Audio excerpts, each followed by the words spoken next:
Welcome to the HR.com HR West virtual event.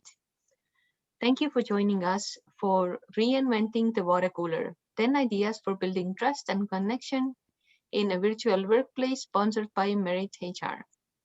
This webcast has been pre approved for one CRCI credit and may be submitted for SHRM credit. Please be sure to attend the complete webcast in order to receive your credit. If you have any questions during the webcast, click on the Q&A in your webinar controls and type them in. Questions will be answered during the Q&A towards the end. Now it is my pleasure to turn it over to our presenters from Merit HR. Good morning. My name is Danica Davis, and I am the CEO and managing partner of Merit HR. I'm a recovering HR practitioner, a lifelong HR evangelist. I spent many years in an internal HR seat to the VP level, where I had the special project of sending a workplace virtual in the late 90s when all of this was very new. Then spent a decade as the CEO of NCHRA, where I had the pleasure of hosting HR West for 10 years before it was purchased by HR.com. We now spend our days helping great HR people find great HR positions at Merit HR. We're honored to sponsor such an important topic, and a few thoughts before we dive in. We hear often that these are unprecedented times, but are they really? HR people have always had to deal with rapid change and how we best deploy our workforces, support our organizations, and the people that comprise them. The work is hard, and I don't think we'd have it any other way. We are still leaders, and that hasn't changed. But perhaps through the pandemic, the how of that leadership has changed a bit. It is a deeply held belief at Merit that relationships are the key to the success of any human endeavor, and organizations aren't excluded from that. I'm delighted to introduce a deep subject matter expert, Thea Singer-Spitzer. Thea has been an accomplished management consultant for 30 years, the majority as an external leader with a couple of internal roles as well. We have had the pleasure of collaborating with her on many occasions. Thea's firm, Critical Change, works in a wide variety of industries with a large variety of organizations. Her key specialties: determining the culture needed to achieve goals and strategies, and then helping organizations move to that culture, and helping individuals and groups work better with others with whom they need to collaborate. Thea, we're honored to have you, and please lead us through today's discussion. Thanks so much, Danica, and welcome everybody. We want to share as many good ideas as we can in this 50 minutes, so let's jump right in. I'd like to start by defining what we mean by water cooler conversations, so we're all thinking about it in the same way. For us, water cooler conversations are ones that have a different purpose than discussions about strategies, goals, and work content. They're chats that happen during a break from that work, and their purpose is for staff to get to know each other better. They're casual time that results in foundations of understanding, connections, and bonds with huge payoffs in org effectiveness. Consciously created water cooler conversations are different than taking a break and folks doing whatever they want alone or with others. The really effective water cooler conversations that we're talking about are planned and facilitated versus chance hallway chats. Now, in saying that, I'm not saying that hallway chats don't have value. They do. They're just different than what we want to introduce you to today. So with that in mind, I'd like to hear why you're here so I can emphasize what's really important to you in the next 40 minutes or so. So let's do a quick poll. My question to you is, do leaders in your organization understand the importance of water cooler conversations, or is it your job to convince them of its value? So there's three options that you can choose. The first option is management don't understand its value, and it's my job to convince them. If that's true in your org, please select that item. If management in your org does understand its value but doesn't know how to facilitate them, check number 2. If management understands the value of water cooler conversations and generally knows how to facilitate them well, but you're here looking for just new cool ideas to share with them, check number 3.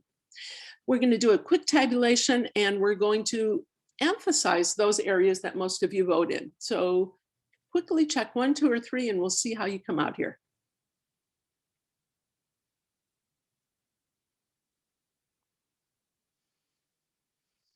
I feel like I should have the Jeopardy music playing in the background here while we're waiting for the tabulation.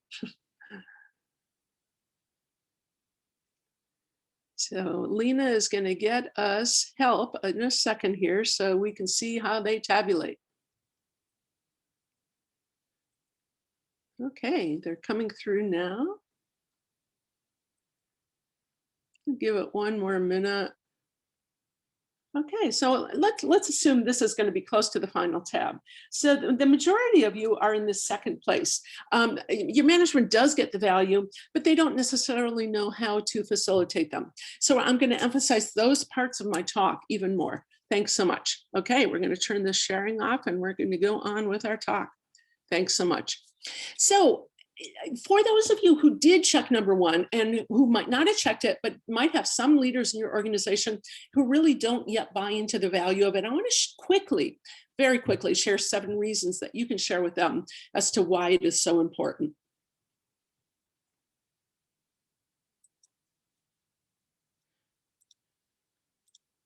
So the first one is our water cooler conversations actually improve employee engagement, retention, and commitment to your organization. It's shown that people leave their jobs much more often when they don't feel connected to other folks at the organization. And water cooler conversations create those connections.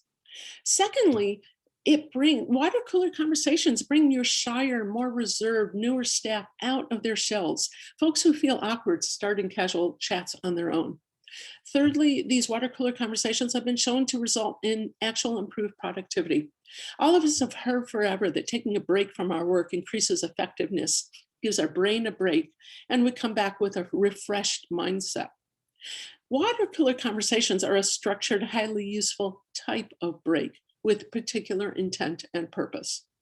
Number 4, it's a way to diffuse workplace stress by taking that break and by getting to know others in targeted ways during that break. Number 5, they're a cornerstone in leveraging what I call our communal brain, accessing the minds, hearts, and information of everybody in the room maximally. Having a quick water cooler conversation icebreaker at the beginning or during a meeting greatly increases people's connection, respect, and trust of each other. And what that does is release positive chemicals like oxytocins that helps appreciate and trust others. And that prevents people from acting only in the ways about what affects me. And instead they think about what affects us in the room. Similarly, water cooler conversations lead to improved collaboration between people who work together regularly. It helps them become even more comfortable sharing authentically with each other. It assists them in better understanding the real meaning of what people are saying. And if they don't understand it, to feel comfortable speaking up and saying, could you state that a different way? Because I'm not getting what you're saying. It allows them to inquire about assumptions, and it allows them to let others inquire about assumptions they might be making. And without that connection, without that core of trust and respect, people often see inquiries into the assumptions that we're making for what we're saying as aggressive and invasive. But when we trust each other, we see that we're just trying to get to the core of what's going on. And the 7th reason for having water cooler conversations is that they're particularly crucial for remote work, bringing employees together through video, through Zoom, through Teams, through whatever you use as a vehicle is way better than not bringing us together visually. But as you can see, looking at us, you probably can't read our eyes. We're not big enough in view for you to read our eyes. And we may not even be big enough in view for you to read facial expressions. And when you have a gallery of 15 or 20 people showing when you're having a meeting, you can't read those things. What water cooler conversations do is make up for the shortcomings of using video connections on a regular basis. So the next question probably going through your mind, or that I hope is going through your mind right now, is, all right, how do we set up effective, focused, semi-structured water cooler conversations so that they're successful? It starts with knowing 4 key principles. If you keep these principles in mind, you're well on your way to facilitating great water cooler conversations. The first one is water cooler conversations like of the ilk that we're talking about don't just happen without pre-planning and without setting them up to achieve goals. I think we all realize that's hugely true for remote work and for videos, and that's why many of you are here. I'd like to also just mention that it's just as true for in-person work.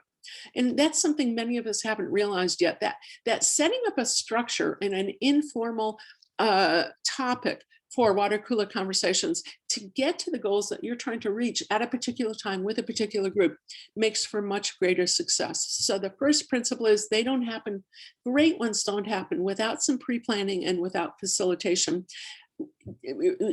vis-a-vis your goals for that session. The second principle is that facilitating these water cooler conversations isn't something that most of us are born with. It is a learned skill. The good news is it's easy to learn and you're well on your way with this session. The third principle is that if water cooler conversations are done in an atmosphere of forcing, they wither. One has to persuade others of its value and share effective tools. It's kind of like the difference that most of us in HR have heard of between compliance and commitment. Environments where water cooler conversations are planned and fun and facilitated well leads to commitment. It leads to people becoming more connected to the others.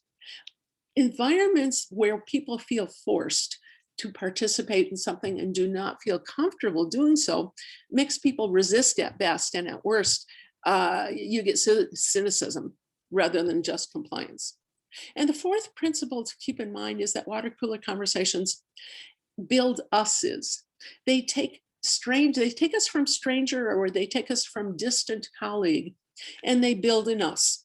That's the other fourth principle. Now let's jump into those 10 ways to create these great water cooler conversations that we promised in the advertising for this session. So the first one are quick and effective icebreakers. And I want to emphasize effective. Effective icebreakers tell people to get to know each other at basic ways. They're easy to do at the beginning of a meeting or during breaks in the middle of a meeting when you just need to relax from the content for a minute. Let me give you 3 or 4 examples of what I'm talking about easy icebreakers. You can ask folks where they grew up geographically, go around the room and have people just share where they grew up. Then at the end, encourage them to talk to each other offline and learn more about those places or share things that they've known about those places. So it's a beginning of a conversation that you're encouraging them to have deeper later. Another quick icebreaker is to go around the room and everybody share 1 or 2 pictures of a trip that they took somewhere that was just phenomenal, that they loved, and why they loved it. Third idea is to just go around the room and have everybody say where in the future they would like to take a trip to and why. A particularly fun one is, in advance of the meeting, have everybody take a picture of their pantry. Send it into one central person, the facilitator. The facilitator shows each picture in turn, and the group guesses whose pantry it is. It's a fun way to get to know each other. And if it's an online session, as opposed to an in-person session, bringing your children and or your pets into view of the video for a moment is a wonderful way to, even without words, just share a piece of your life that's important to you. So these quick and effective icebreakers help folks get to know each other beyond the surface connections, the traditional ones like, oh, that person is about my same age, I can relate to them, or that person dresses similarly to how I do, or that person is the same gender identification that I am, or that person has a skin color that I can relate to, or they share a job title. Introducing these icebreakers goes beyond those surface connectors to help people really understand who each other are. Second one is a little deeper than those initial icebreakers. It's activities to get to know each other at the next level of depth. Again, very easy to do at the beginning of the meeting or in the middle when you're taking a break. Couple of examples of how to do it. Go around the room and have everybody share 1 or 2 words that reflects how they're feeling right now. Wonderful way to help other people understand what somebody else is going through. Wonderful way to help people get present. Once they state that place that they're in, it helps them to let go of it and be present. Another fun activity at that second level, a slightly deeper level, is go around the room, ask each person in 1 or 2 minutes to share something about their childhood that made them the person that they are today and that they're proud of. And again, emphasize that we're asking to do it in 1 to 2 minutes, so it doesn't become a 10-minute monologue of each person and you don't get anything else done in the meeting. But you can set that parameter, and that really helps people to understand each other and where they're coming from in a whole different way. A third area at that second level of activity is for the facilitator to lead a meditation to help center people at the beginning of a meeting and help them focus on the work ahead. You can do things like asking people what they're thinking about, what's niggling in their brain that they're afraid that they might lose and that keeps interrupting them from being present because they're concentrating on this other thing. Ask them to jot it down so they can pick it up as soon as they're done with the meeting and yet not lose it. Another similar thing is ask them what is going on in that chattering voice that goes on in our minds all the time. Ask a couple people to share it with the group.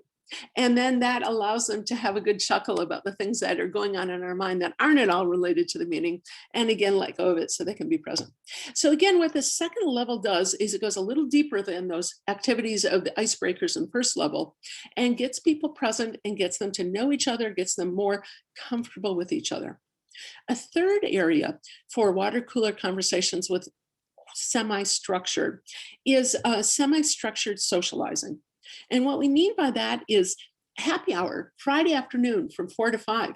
And I know some leaders balk and say, yeah, but that last hour of the day is an important one. That's where people are rushing around to get everything done that they forgot to do earlier in the day or earlier in the week. I want to assure you that doing it every week, or at least doing it every other week or once a month, that 1 hour that you're going to lose in productivity, you are so far going to gain in commitment and connection and trust from being with each other in that way. Don't just have the happy hour though, include some games, make it fun, and not just games, but have some prizes. And they can be silly little prizes. Everybody loves getting prizes for things. So that really enhances the happy hour. It makes people come. It encourages them to be with each other. A second area for semi-structured socializing that many organizations use are book clubs and movie nights. The key there is not just to show the movie, but to have an interactive discussion after the movie while you're online together. Again, so you get to know each other. Other ideas, brown bags with internal or external speakers are also very effective. Many companies do clubs. They do things like ski clubs. I think during the pandemic, a lot of those clubs had been disbanded because we didn't know how to do them. Some very creative companies are continuing them. So they have a ski club instead of actually going out and doing the ski trip together and getting into a bus where they go to the mountain, they ski and then they have fun together. Can't do that right now. But what you can do in a ski club is share information about wonderful places to ski within a couple of hours of where you are at. What's good about them, how to make them even better, share horror stories about places that aren't good. So you can still have that club is what I'm saying. And you just need to orient it in a slightly different way because you're not physically going out and doing that thing. In some cases, you are physically doing that thing, but you're doing it online. So yoga clubs can still happen. Just have your yoga instructor on camera and have a video yoga class once a week at a certain time. So semi-structured socializing can go on in in-person events. What I'm trying to say is that these semi-structured socializing events don't have to be curtailed because of the pandemic and because you might be at a company that's going to be hybrid, having a lot of people stay home or most of the people stay home. Reinvigorate those semi-structured activities so that they can happen and so that they do what they used to do when people were going to those places in person. They connect people. A fourth one that people have given up is celebratory events, because a lot of people at companies are assuming that because staff are remote, they're going to fall flat. I'd like to challenge that idea and let you know that online celebratory events now and in the future, if a large portion of your employees are going to be working from home, can be just as wonderful as in-person events. You can still have that inspiring speaker. You can have way more people attend than you could when it was just in person at headquarters. And you can deliver gifts, you can deliver food to each person's house. So they all select their meal and the meal is being delivered to them. You can deliver gifts for the celebratory event. So it actually is much lower cost and just as energizing and exciting, and makes employees truly know that you really do care about them. Fifth area is explicitly discuss and agree on norms that are going to be regular norms for your interactions, for meetings, for online work together. What norms do is create an environment of safety and trust and respect so that people can create those connections with each other. Let me share a couple of examples of norms and what I mean for you. But most of you have thought about norms before, but let me share a couple. Number one, everybody co-owns the success of this meeting or this project or this team or this organization. We're all in this together and we need everybody's brains and hearts. I would recommend that as the first norm on a regular ongoing basis. Second norm in this meeting and ongoing, be as direct and straightforward as possible. Candidness delivered with respect.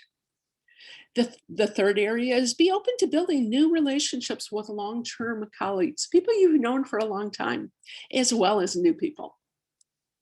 Fourth idea for a norm, please stay fully present, engaged, and proactive throughout this session. Fifth one, feel free to jump in if you don't understand what someone is saying, particularly if it's complex or if it's technical in an area that you don't know. The norm is jump in and ask them for clarification. Sixth one, really listen to the song beneath the words. And what I mean by that is, what is the message that that person is really trying to say in addition to or in lieu of just the words coming out of their mouth? Be willing to explore your own as well as other people's assumptions. Be willing to change your views as new information comes out that negates those assumptions, that says they might have been appropriate in the past, but they're no longer appropriate. The next one is a really important one. Let's go into all of our interactions assuming positive intent on the part of others. Things may happen and we might have conflicts, but if we assume positive intent, we work through those conflicts in so much better ways. Another norm that I would recommend is we're all part of the rat hole patrol.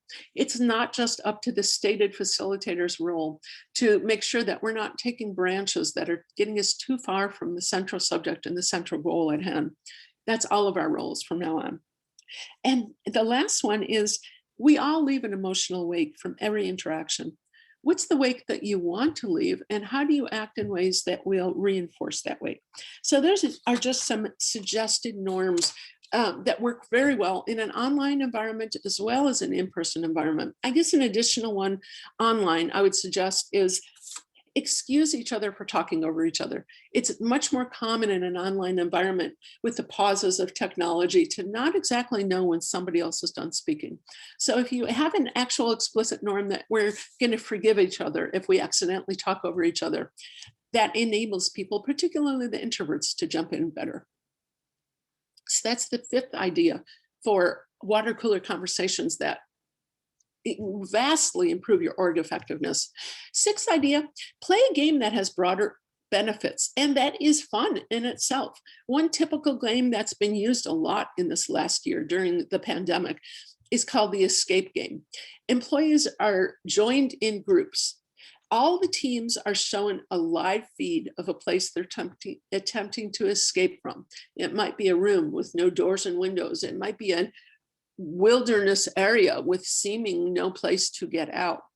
Then each team was given hundreds of clues to search through to successfully escape. And the winning team is the one that does it first. Games like this build camaraderie as well as useful analytical and collaboration skills and norms that will be hugely useful in ongoing work together. And there's all sorts of games. It can be this escape game. It can be a game on conflict resolution or collaboration. There's hundreds, if not thousands of games around. Pick one, you can do it. You can do it effectively in about 45 minutes if you want to. It doesn't have to take a huge amount of time. Excuse me, sorry about that. So that is the sixth idea. games with broader benefits.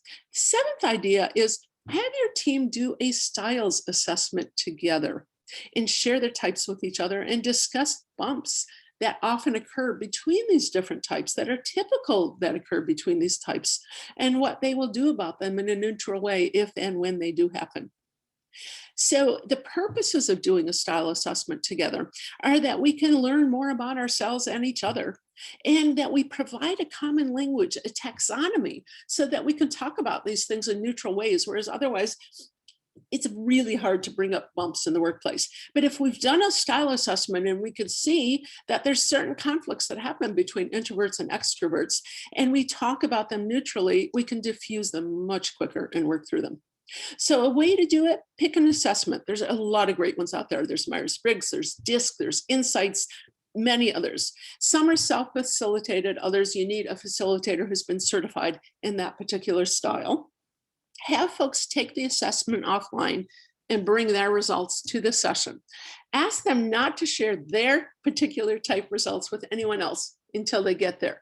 And the reason why I ask that is, so when you get there, the facilitator really describes this assessment and what it means so people can really grasp it, and then go around the room person to person to share their results. But before they share, so okay, you get to me in my turn and you say, okay, Thea, before you share your results, I'm going to ask the group to guess what type you are, and just ask people to speak up and guess the type that I am. And that's great feedback for me. If 2/3 of the people who quickly spoke up said they think I am X type, but I'm really Y type, that's actually very valuable feedback for me.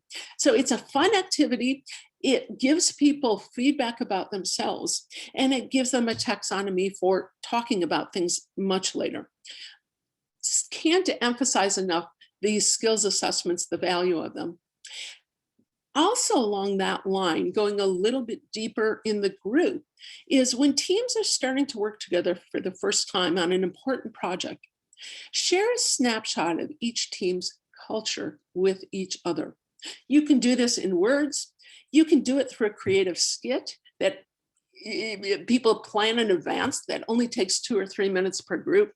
It's a really fun activity, and it's hugely beneficial because it teaches people where the cultures mesh, and it teaches people about potential challenges that they might have with each other while these groups are working together. Let me give you an example. One group is always on time. They value their time. When they're calling a meeting, they say, we're going to start 2 minutes into that meeting because we value the people who've come on time. Another group are rushing around from meeting to meeting all day. And they have the philosophy that the last meeting is as important as the next one. So if they're 5 or 7 or 10 minutes late for that next meeting, that's fine in their culture. If you don't know that and you don't talk about it explicitly and what you're going to do about it, going to be a huge bump between the teams. So there's so many things that can come out of that culture discussion initially that avoid and resolve problems before they even happen. Now, for groups that are going to be in a long-term project together, or might even becoming a new permanent group because there's been a major reorg in your organization, turn that culture discussion in as a kickoff for creating a whole new shared culture for this project or this new team. It's really exciting to employees to be part of creating that new culture. Now, I would emphasize, you don't want this to be a laissez-faire activity that's totally controlled by the employees because culture is so important. So you want to plan your work in advance. You want to facilitate it so that the new culture has elements of what the employees contribute.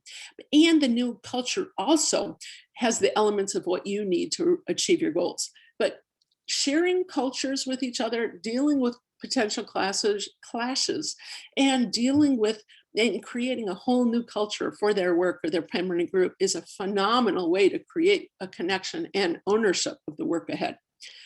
Last thing that I want to share with you is regarding online work. For those of you that are going to be largely still online for the foreseeable future, or maybe permanently, or if we're going to have hybrid organizations, 5 hints for making your online water cooler conversations even more effective. The first one is everyone agreed to keep their camera on all the time. much more effective for me to be able to see the face of the other 14 people in the room, even if I can't read their eyes, than it is for me to see an artificial avatar depicting them. You can do that. You can do the camera on thing with fun effects. You can create different attires for different meetings. You can say, okay, today everybody dress in tropical attire. So you can do that online camera thing in a way that is fun for people. Or you can use the Rachel Maddow rule that basically says, from the waist on up, I'm going to be really professional, and I can wear the tatteriest jeans from the waist down.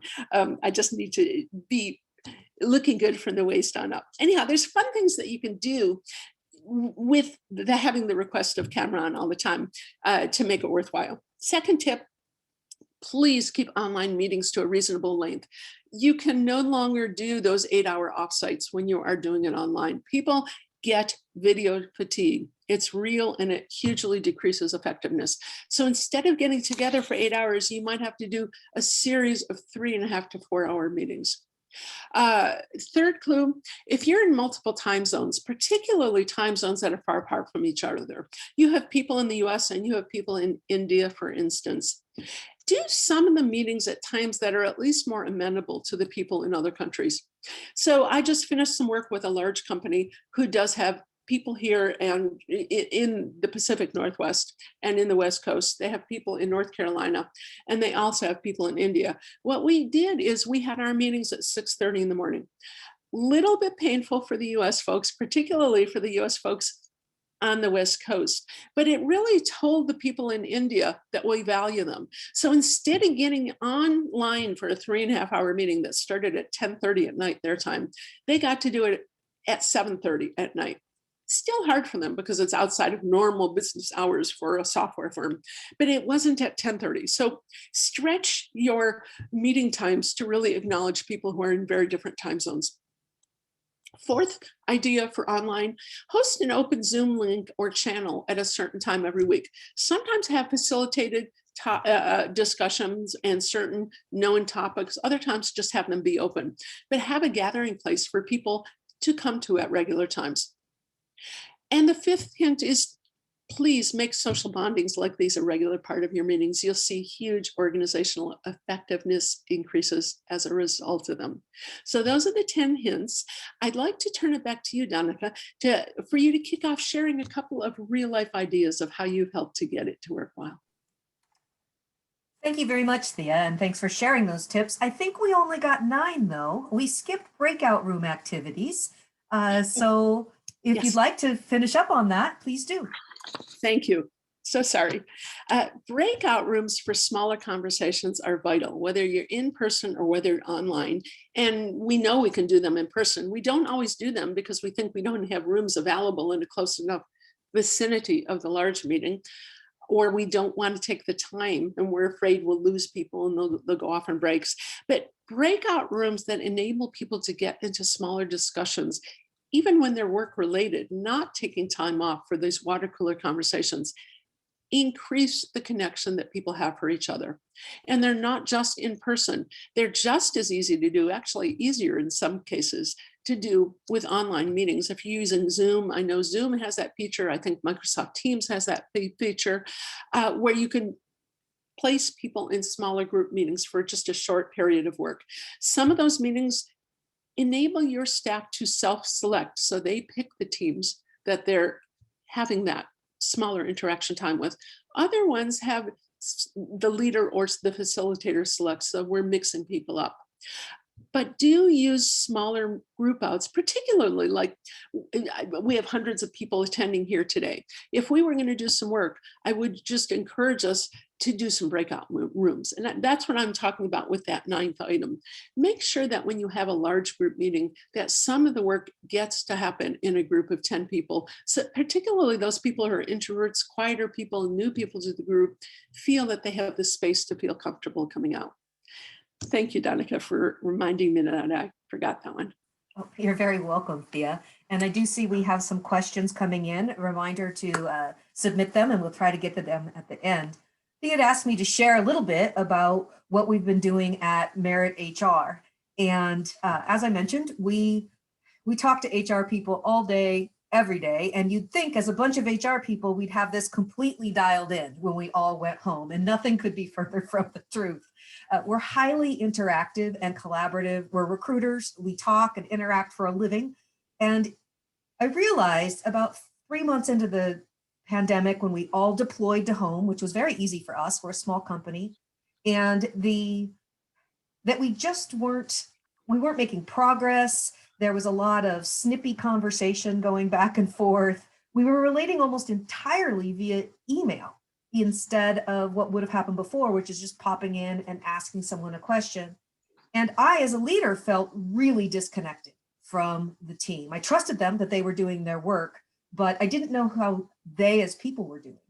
And I realized that we'd always spent the first 15 minutes of every morning just saying hello. How was the evening? Did you do anything fun?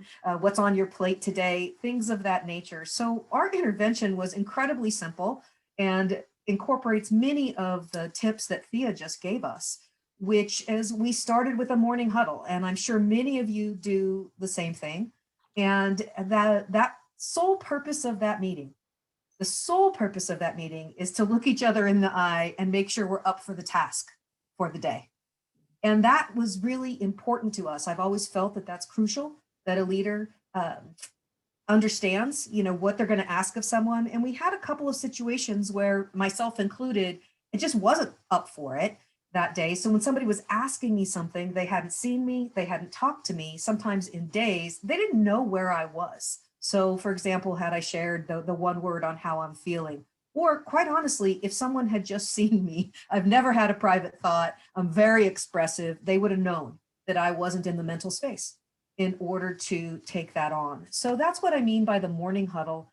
And as soon as we started doing that, and it was a little bit tough, we're very scheduled people, we picked a time, it's sacrosanct, we are on camera while we do it. There's no, unless your camera isn't working, you have to be on camera. So it really solved the problem, and it had a silver lining benefit. And I know all of us have found some silver lining benefits during COVID, like convincing our companies we probably can work remotely part of the time. And one of those was we've always had multiple offices. And I realized after the fact that we had that morning routine that we all felt really close to each other was only happening in the corporate office, that people who were in distributed offices weren't getting that opportunity. So it leveled the playing field, so to speak, once we went to a morning huddle via video. And even if we go back to the offices, I'm going to keep it because it is such an effective tool for us maintaining our relationships, building camaraderie, and protecting a culture that is what we think makes us successful, because our culture is built on relationships with each other and with our candidates and with our clients. A couple of other examples outside of Merit, probably one of the folks I read most often is a gentleman by the name of Chris Dyer. He has a company called People to Go. He writes extensively on culture, and his company has been entirely virtual for 12 years. So I think the article I read most recently was what I learned running 100,000 virtual meetings. And it talks about that he uses tools to separate what's water cooler and what's not. So they have strict meetings that they use via Zoom. They have these chat rooms via Slack. They have social rooms in that regard as well. And email is only for external communication. So they use structured technology to carve out a space for water cooler conversations and really to help set expectations around what was going to be required in this meeting. So if you are on Zoom at this time, he actually has names for all the different types of meetings. And because that's something we miss also when we're virtual. It used to be if you walked into a room, you could feel the tenor. You could see that maybe your boss or somebody else had a stack of data and you're walking in empty-handed and like, what is this meeting about? I obviously didn't get the memo. So he uses structure and tools in order to help facilitate virtual meetings, including purposeful water cooler conversation. And that's what I've got, Thea, to share on what Merit has done and what a trusted colleague has done in this regard. Thank you so much, Danica. I could share a quick example with a large company that I just work with, and I'll go through it very quickly because I see some questions coming in that are really interesting, and I want to leave time for those. But just very briefly, I was tasked very recently with working with a large software company, several 100,000 people, with a 12-person leadership team that has an org of about 150 people. Our task was to make that leadership team one of those rare, exceptionally cohesive and effective leadership teams that buy into being a different kind of leadership team. And what I mean by that is that each of those 12 people owns the whole pie, instead of each of those 12 owning their team's piece of the pie and doing everything they can to contribute to that team.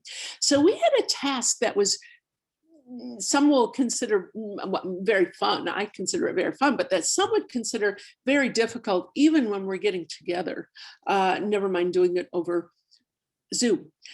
We actually were going to start this work early in 2020 and decided to put it on hold because at that point we thought the pandemic was only, the shutdown was only going to last a month or two. Ended up lasting a year, and the leader of this organization decided to do it online. And I'm ecstatic to say it worked amazingly well online. And the reason that it did is that we did each of those 10 items. We did a self-assessment at the beginning, and people refer to it regularly over the 2 months that we worked together as a way of neutrally talking about things that we otherwise don't know how to talk about. We created a conscious culture together at the start of our work. We had people located in Seattle, San Francisco, North Carolina, and India. And as I said, we met at 6:30 in the morning so that the person in India, while inconvenienced somewhat, didn't have meetings starting at 10:30 p.m. They had meetings starting at 7:30 p.m. And we did each of those items at the beginning of each meeting, and interspersed with each of those meetings, we did fun activities that were aimed at getting them to know each other in a deeper and deeper and deeper level with each of the activities that we did. The activities took almost no time at all, but what they did was created that bond that created a very different kind of us at the end of the 2 months. Now, that of course wasn't all we did. Those were the icing on the top of the cake. Those water cooler activities were the icing, in addition to figuring out what they wanted to do differently in how they lead, in what their management styles are, in how they do meetings, in how they challenge each other, and how they challenge their staffs. Now, those were the meat and potatoes of the meeting. The water cooler conversations were the icing that made the huge difference. Danica, that's an example. Thank you, Thea. So Yeah. now I think we have time for some questions that have been coming in. Jess, if you're still on the line with us, perhaps you can share. Sure. Yeah, absolutely. So I wanted to start here with a pretty important question about ethnic demographics and how, you know, different cultures might view water cooler conversations. And this person said specifically, in certain ethnic demographic management cultures, water cooler conversations might be viewed as disrespectful, as wasteful time, as laziness from working. How do you influence or persuade that type of culture to be more open and flexible to the water cooler conversation benefits? I love that question. Thank you, Jess. The way that you do that, first of all, most of our organizations, I would say, at least organizations that have more than a couple hundred employees, are multi-ethnic organizations these days. Even if they're exclusively in one locality, if they're located in Kansas City, Kansas, or if they're located in 3 different locations within Kansas or within the US, or if they're located multinationally, small company or large company. Most companies are multi-ethnic these days. So I think that question relates to anyone who is in a company of any size at all and has multi-ethnicity. I think the way that we make these water cooler conversations acceptable and help people to understand the huge value that they bring and that they're not a waste of time is having an upfront conversation that is very open and very explicit about them, that we give people, no matter what their perspective is, a chance to share what their past views of water cooler conversations has been. We ask, and then we work together to work through those views so that those who saw it as disrespectful can come to see that it really is, that we're not asking people to share of themselves to make them overly vulnerable. We're asking them to share of themselves so that we can understand each other and respect each other and trust each other and have connections. So we work through that issue of seeming disrespect so people can see that there is no disrespect intended. We work through the issue of this is a terrible waste of time and doesn't provide enough information to a benefit to make it worthwhile. We present those 7 items that I presented at the beginning of the session and help people see how time after time, anecdotally and through large studies, water cooler conversations have proven benefits. So I think the way we do it, Jess, is by making that conversation explicit, making the time for that conversation, and in a very non-defensive way, working through everybody's concerns. Thank you. Go ahead, Danica. Oh, I think we have time for one more question. We're running out of time here. So we will have Thea for a few more minutes. What else should we know? Maybe Danica, you can answer this one because I know we went through a training on body language and the nonverbal communication. Like there's certain types of eye contact and certain head tilts that. Can you talk about how to use those things to show interest and vulnerability, like in a virtual setting? I can do. Absolutely. And I'll be brief.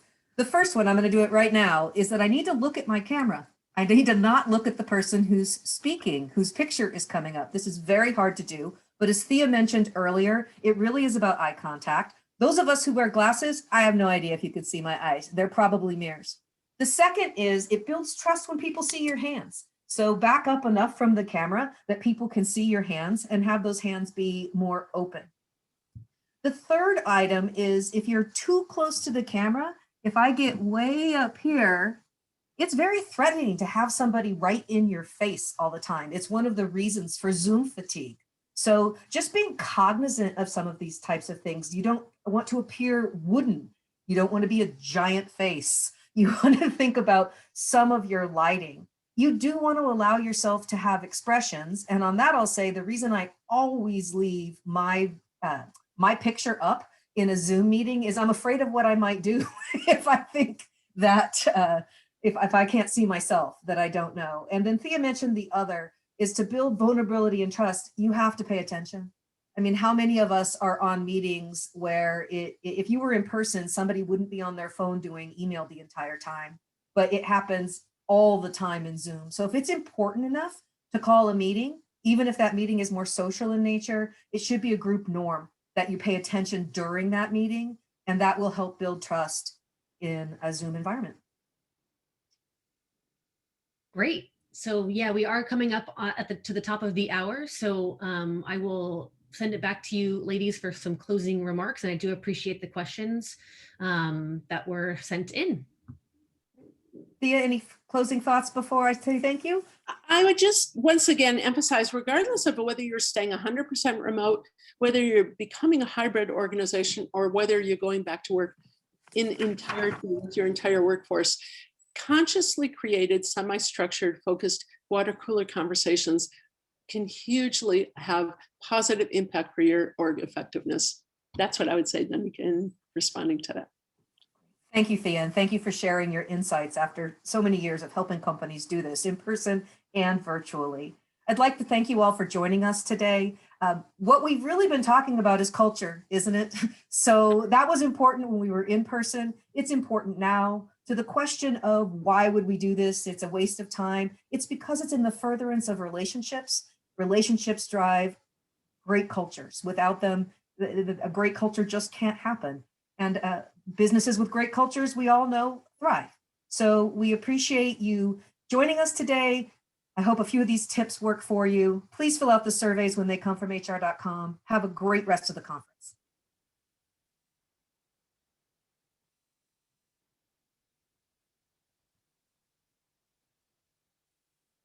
Concludes our webcast today. I'd like to thank our presenters as well as all of you for joining us. Your feedback is important to us. Please take a moment to fill out the exit survey that will come up on your screen. That concludes our webcast. Enjoy the rest of the HR West.